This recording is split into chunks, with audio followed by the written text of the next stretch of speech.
Hello and welcome to the Film School Chronicle, your wire right to the heart of the student film scene of Brisbane, Australia. I'm your host, Bryce Quinn, and I'm joined today by my co-host, Carmelo Keating. Hello, Bryce. How are you? I'm pretty good. Thank you for the break. I appreciate that. That's all This good. is an audio podcast, man. We're an audio medium. Yeah. I'm not going to go here. This is a bit, and I ruined it. Anyway, I'm also joined by David McDonald and Cody Bramhall from Killara. Can you guys introduce yourselves? So I'm Cody Bramhall. I'm the writer and director of Killara. I have a production company, Downlight Pictures, and I'm a third year at Griffith. As Bryce said, I'm David, and I'm DOP on Killara, and first assistant camera on Lord Dari, and I'm a third year at Griffith. Alright, thank you so much. And I apologize again, that was a really bad bit right at the start. I was trying to have a funny joke, and I ruined it. Yeah, cool. Totally ruined Thanks, it. Butchers. But we'll go back to the actual podcast. We'll talk about what we're here for today, and that's to ask you guys questions about, firstly, Killara, and we'll move on to some other stuff later. But yeah, so tell us about Killara. Give us the plot synopsis, give us the lowdown. How's it looking now? What's it looking like? Yep. So Killara is a horror thriller about how far a mother will go to protect her daughter. Bree moves to the countryside to start her new life. She moves to a regional town in Australia, and she gets more than she bargained for when doctors who operate aboard an old warship steal her baby, and she goes on a path of revenge. All right, awesome. So yeah, we heard this synopsis about like 5-10 minutes ago, and we were like, because we wanted to fill ourselves in with information, like, what are we going into? What are we asking you guys about? And that sounds awesome. to me, that sounds really cool. I don't know about you, Carmelo. It definitely does. Being from rural Queensland myself, I'm not sure if that's your background. Yeah, absolutely. Yeah, awesome. Yeah, yes, to have a story based in rural Queensland when I imagine, a lot of graduation slate films would just be made locally because this is the area that people know where the creators are from. But yeah. Yeah, absolutely. And so yeah, you're director. So what does that mean for you right now as we're going into pre-production? Sure. So, I'm writer and director. So at the moment, I'm mostly writing the script, making edits, constant consultations with my supervisor, and trying to improve the structure of the story, and working with other departments to ensure that we are prepared for production. And what about you, David, as DOP? Yep. So at the moment, I'm working with Cody on a shot list. Yep. So just kind of, planning out the entirety of the film, how we're going to shoot it. Also creating mood boards. We did a mood video the other week. Just trying to find kind of like a visual language for the film at the moment. Yeah, and putting that all together to show your crew and get it on the same page. Absolutely. Yeah. So how do you go about like making your shot list stuff, and what's the process for you? Shot list is, I guess we kind of... Initially, the first thing I always ask Cody is, what films influence this? Yeah. And then just going from there, finding my own influences, and then it's kind of just us sitting in a room for a few hours, just spitballing back and forth about what we want from the film, what we can do. Because obviously you have ideas when you read the script, but we've gone location scouting on this warship, and once you're there, you kind of come up with different ideas and some limitations, and So far, what are the inspirations you guys have for Killara? So I'd say the biggest inspirations for Killara would be Kill Bill and Get Out. The revenge story in Kill Bill, the blood, the gore, all of that is definitely a big influence. And Get Out in terms of what that film has done to generate commentary on themes, important social topics such as like race. That's definitely an element within this film that I wanted to explore. For example, there is an Indigenous character within the film, and this film definitely has sorry,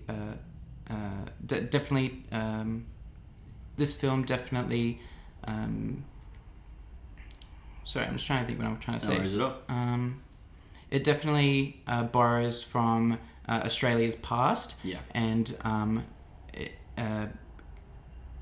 I guess presenting that to the audience within this genre piece is going to be really fun and interesting for me. So what inspired you to go with that direction in the writing? So it kind of evolved over time. The concept of the warship was very interesting to me. My good friend Timothy Wynn, who's a theatre director, and my housemate, we were kind of having discussions about the film and the direction it would kind of go in. And one thing that we kind of found interesting would be how an indigenous person would view the Killara, which is the big warship that's coming in, and what kind of impacts that would have on an indigenous community. And because, of course, it's based in a rural community in Australia, that's something that I think is really interesting, and I think it gives the story a lot of depth, I think it's really exciting. And so Killara, the name of the film, so is that original, or is that the actual name of the warship you're going to be filming on? So it's an original name for the film, and that'll, so it kind of takes on a few meanings. It's the name of the owner of the ship, as well as the ship itself, and I wanted something that kind of did feel a little rural in the name. Yeah. Cool. And of course it has kill in the name. So Yeah. So you said that you've been location scouting for a warship. You've found one to shoot on, I guess. It was actually quite simple. We were shooting at the Maritime Museum, which is right next to our uni campus, which is really convenient for shooting because we could just take the gear right over the street, just right to the Maritime. So previous students have shot on at the Maritime Museum.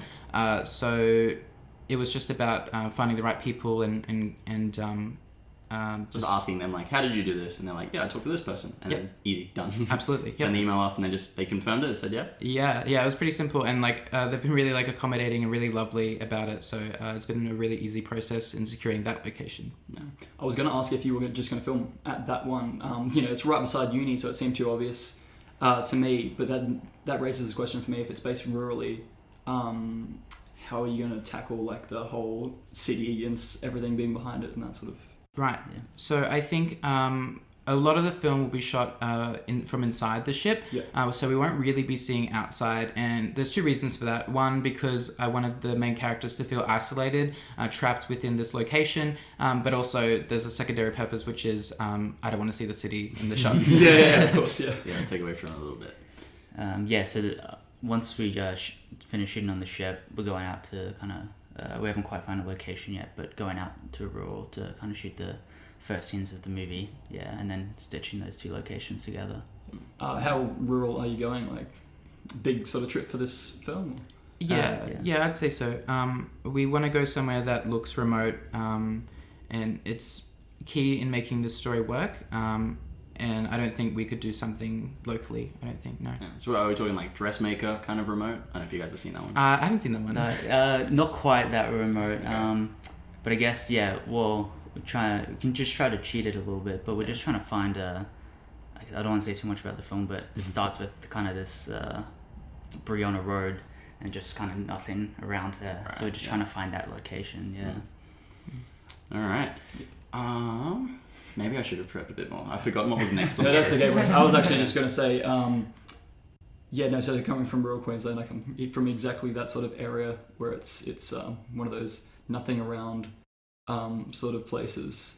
And so I was wondering, you said that you were from rural Queensland, if you don't mind me asking, where? Or? Yeah, so I come from Logan Village, it's rural enough. Let me put it this way, there's not much public transport out there, so that was a big challenge for me growing up. So it's just a lot of nothing, very dry, so dry. Yeah. No, I'm from Townsville, so people call it Brownsville for a reason. It never rains up there, and it's just always dry, and it's so big, and there's no public transport that's actually worth using, so you have to drive, and that's the only option. Funnily enough, once I moved away from Logan, they actually implemented public transport. So I was like, well, thanks guys, thanks. Perfect. So, are you guys on any other? So they're called Grad Slates at Griffith for what we're doing. Yeah, I was actually going to say that earlier. We jumped right into Killara without saying it was a grad slate. So Killara is a grad slate, a third year grad slate, and there's a bunch of those being made this year. So are you guys working on any other ones? I'm working on Lil Dari, which is a kind of, I guess, almost a celebration of Ep.6 and that kind of bogan Australian lifestyle. I saw the poster for it, and I was like, oh my goodness, what is that? Yeah, it's a fun film. It's definitely a lot less serious than I'm this not one. familiar with, could you name drop the key creators on that one, if that's right? Yeah. Oh, you don't know? Or... So recently. You recently signed yeah. on. Oh, that's all. Yeah. So sorry. I think I remember it was. It's I know Carmen. Cara McInnes was working on that one. Yes. Yeah. And you said Carmen as well. Sorry, I meant Cara. Oh, you meant Cara McInnes. Okay, yeah. My apologies. Yeah. And I think Rhett. I can't remember Rhett's last name. But he's the DOP on that one, I believe. Yes. But anyways, Yeah. do you know much about the film? Or? Yeah, I've read through the script once, and yeah, as I kind of said, it's just about this kind of one kind of not privileged but middle class kind of family, and then the kind of Esche Bergen down the road, and there's a bit of a romance between them, a bit of kind of clash of culture, and yeah, it's kind of just it's just like kind of like a fun comedy. Yeah, awesome. Yeah. What role will be having on that one? So I'm just first assistant camera on the Old Diary. Yeah. Cool. Yeah, so first assistant camera, I actually got to do... Oh, sorry, I'm going to be second assistant camera on the Grad Slate later this year. I'm very excited. Do you have any tips for me? Right. I guess I'd say work with your camera department a lot, and just I guess this kind of goes for what the camera department should do with everyone on the set, is explain to them the kind of visual language and tone of the film you're trying to set. Yeah. Just so everyone's on the same page, and I feel like just that, and then from there you get communication between all the different departments and get friendly with each other. Because I know last year we had a great crew and just having a blast together, and when you're having a blast together, the kind of creative juices start flowing, you're talking to each other. So I'd say just interact with them, and just talk to the DOP about kind of what he's trying to achieve with it. Yeah, communication definitely seems to be like just the biggest thing to, if you want to nail a film, everyone needs to be talking all the time, and talking well. Like you see some group chats and everything, like they just stack up and it's like, where's the information here? And knowing how to communicate different things in different ways is essential, it seems to me anyways. Would you guys agree with that? Absolutely. Yeah, absolutely, 100%. It doesn't work when people aren't communicating properly, and we're all a team, and we're all working together, and we're all creating this story together. So everyone needs to have a voice, and everyone needs to be included. Yeah. So is this the first big project that you've led creatively? So I've led a bunch of different projects. Like I said before the podcast, I have my own production company, and so I've been working a lot of shorts over the last 2 to 3 years. I've worked on projects that have had funding behind it, which is really good, and last year I worked on drama production. So my film was Mum. David actually worked on that film as well as the DOP on that film too. And funnily enough, that one also takes place in a rural kind of area. So a lot of... I'm sure the crew doesn't really appreciate having to work in the heat. And this year, it's going to be even worse, because we're going to be in that big ship as well, underneath, no ventilation. So frequent breaks is going to be really important to making sure no one passes out. Well, at least we're going into winter. So. Yeah, absolutely. That'll hopefully help a bit. Yeah. So as that's your kind of creative history. So you guys have history going into Killara, working together on things like that. Yeah, absolutely. I love hearing David's ideas. I think David has a really good outlook and knowledge of film, which is really valuable when trying to communicate, especially when doing shot lists, things like that. It makes it really easy, and it creates for a combustible working environment. Yeah. So David, we've just finished an elective with you, actually, at university, a directing elective. And as a DOP, learning some sort of, even though our course was quite cinematography based sort of directing. How do you think that learning some directing skills has translated to your relationship with Cody, and how that's going to assist on this film? Yeah, I'm really excited to kind of share what I learned with Cody, because I did Cine too, and so I kind of thought, I've learned what I knew about all I really need to know about the camera, and but yeah, with this directing class, I loved talking about blocking. That's something we didn't really discuss, partly due to COVID restrictions, but blocking, and that's going to be really essential for Killara, because there's quite a number of characters. And so learning about blocking is something I'm really excited to share. And when we're doing the shot list the other day, kind of walking around with a whiteboard, we're drawing kind of the map of the room and where people are standing and which way the camera's pointing. So there's definitely a lot I've learned from the directing class that I think is really essential, basically, to being a DOP, stuff you should know. Yeah.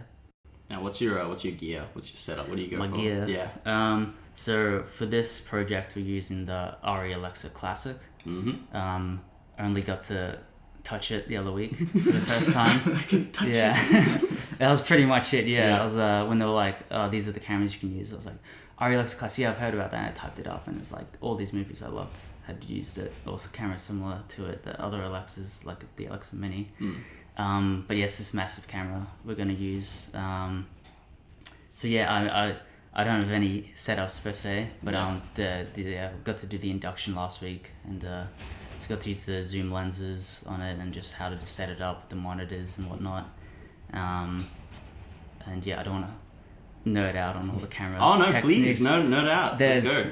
It blew my mind. There was underneath the camera, they're like, oh, there's this SD port. I'm like, oh, like it's SD for footage. Like, no, you can go onto the Ari website.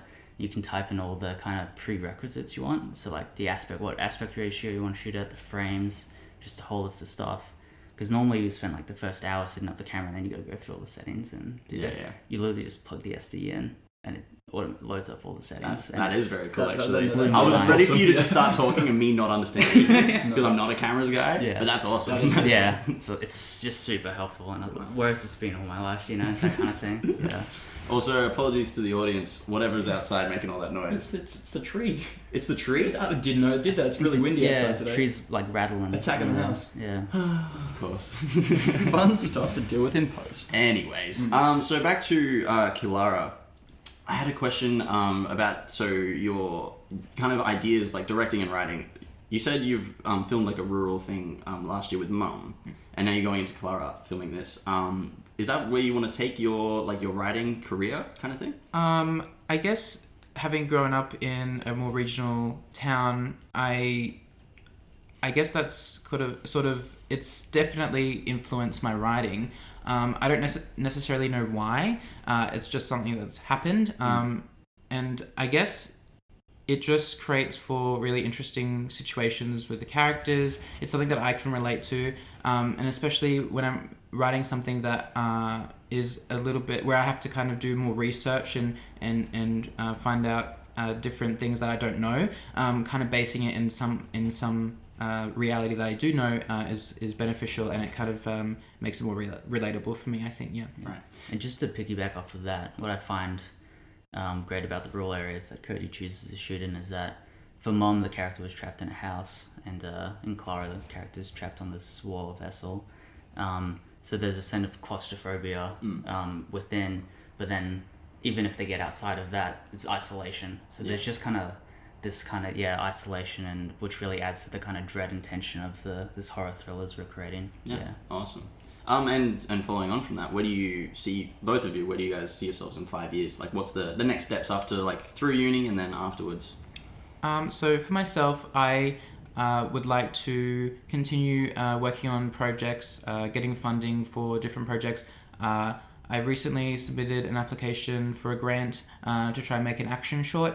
And so just collaborating with different filmmakers around Brisbane, around the country, and broadening my network of people. And I would also like to start working on professional film sets as well, just starting off as like a boom swinger or anything, just because I love being on set and seeing how films are made. Like, that's exactly what I want to do.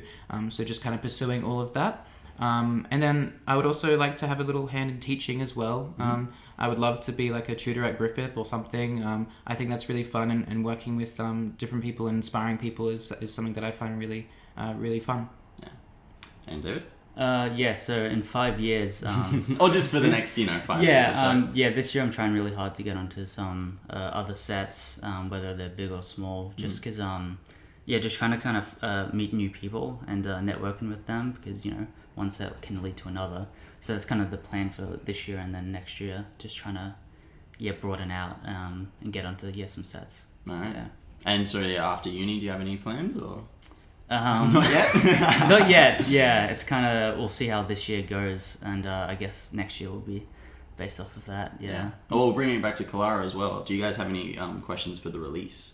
Plans or goals for the release. So you obviously handing it into uni and everything, but you're gonna take it anywhere else? Absolutely. So we plan to submit to film festivals around the world. We were very fortunate enough for Mum. We submitted to a festival in LA, and it was actually a winner of an award there. So it got screened in LA, which was really cool. And I'd love to submit Killara to many more places to see where we can go with it. I think that's very, very valuable in getting our work seen, so it'll be really cool to get it out there. Yeah. Yeah, well, that's really cool. With your project from last year, Mum. Congratulations. That's, Thank you. Yeah. You did mention your production company earlier. Did you mention the name for our listeners? Perhaps they can look you up on Instagram. Yeah, absolutely. So Daylight Pictures is my production company, and you can find me on Instagram, Facebook, and YouTube. You'll see a lot of my productions up on YouTube as well, including Mum, and in the future Killara as well. Yeah. All right, well, that was a perfect time to wrap up. Thank you guys so much for coming on today. We've just heard the plug for where we can find out more about Killara as it comes out. And yeah, stay tuned for more information about their release and everything. And thank you so much for listening. This has been the Film School Chronicle.